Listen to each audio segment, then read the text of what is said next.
देखिए, इस काबीना मीटिंग से पहले एक तासर ये पाया जा रहा था कि शायद इस मीटिंग का मकसद पीटीआई के ऊपर पाबंदी लगाना है, या इस मीटिंग का मकसद इमरान खान साहब या आरफ अलवी साहब या कासिम सूरी साहब के ऊपर आर्टिकल 6 लगाना है। एक ये तासर था। लेकिन मज़े की बात है कि इस काबीना मीटिंग या एजेंडे में ये दोनों चीज़ें शामिल ही नहीं थी, क्योंकि वहाँ पे जो डिस्कशन हुई ज़्यादा वो पाकिस्तान की मईशत के ऊपर हुई और पाकिस्तान के जो खुसूसन दूसरे ममालिक के लोग हैं उन्हें पाकिस्तान में लाने के लिए आसानियाँ पैदा करने के हवाले से वहाँ पे डिस्कस किया गया। मेरा ख्याल है दो चीज़ें उसमें बड़ी इंपॉर्टेंट हैं।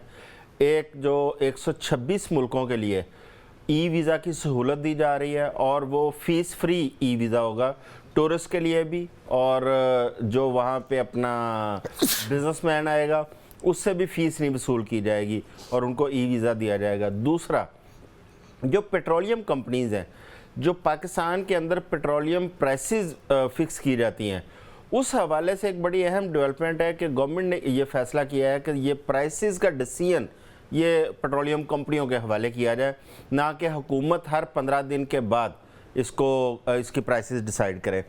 मैं समझता हूँ ये दोनों डेवलपमेंट्स बहुत अच्छी हैं।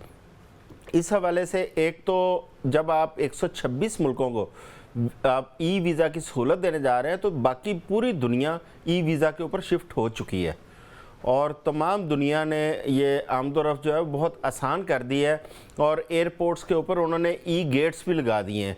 वहाँ पे आपको ना तो FIA के झंझट में पड़ना पड़ता है, ना दूसरे ममालिक में जाके इमिग्रेशन के झंझट में पड़ना पड़ता है। वो बड़ा सीधा सा काम होता है, आप उस मुल्क के अंदर जाएं, एयरपोर्ट पे उतरें, उस मशीन के ऊपर अपना पासपोर्ट रखें, स्कैन हो जाता है, आपका आई स्कैन हो जाता है, आप बिल्कुल बेफिक्र होकर आप उस मुल्क में दाखिल होते हैं। वही मॉडल जो है वो पाकिस्तान में अप्लाई करने की ये बात की जा रही है। अगर ये इस तरह ई वीज़ा आसान कर देते हैं, जबकि मैं आपको बताऊं माजी के अंदर पाकिस्तान का वीज़ा लेना बहुत मुश्किल था। हम समझते हैं कि अमेरिका और बरतानिया का वीज़ा लेना मुश्किल है, पाकिस्तान के वीज़ा हासिल करने के लिए बड़ी पाबंदियाँ थी, लेकिन इसको ऐसा आसानी की तरफ लेके जा रही है। अच्छी डेवलपमेंट है ताकि पाकिस्तान के अंदर बिजनेसमैन भी आए, पाकिस्तान में टूरिस्ट भी आए, क्योंकि पोटेंशियल दोनों चीज़ों का है। आप देखें टूरिज्म के हवाले से बहुत पोटेंशियल है जिसे हम यूटिलाइज नहीं कर पा रहे, और बिज़नेस के हवाले से वो तो हमारे दाखिली हालात हमें सपोर्ट नहीं कर रहे।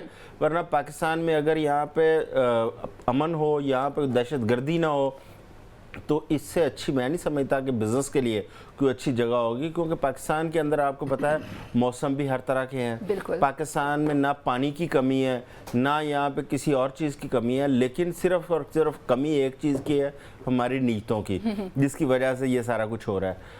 अच्छा, लेकिन उसके बाद जो वज़ीर-ए-आज़म साहब ने काबीना मीटिंग के बाद जो गुफ्तगू की वो फिर इंतशार वाली थी। लेकिन उस मीटिंग में ये बात डिस्कस उन्होंने नहीं की। उस मीटिंग के अंदर नहीं की Exactly. लेकिन मीटिंग के बाद जब गुफ्तगू की उसके अंदर इंतशार था।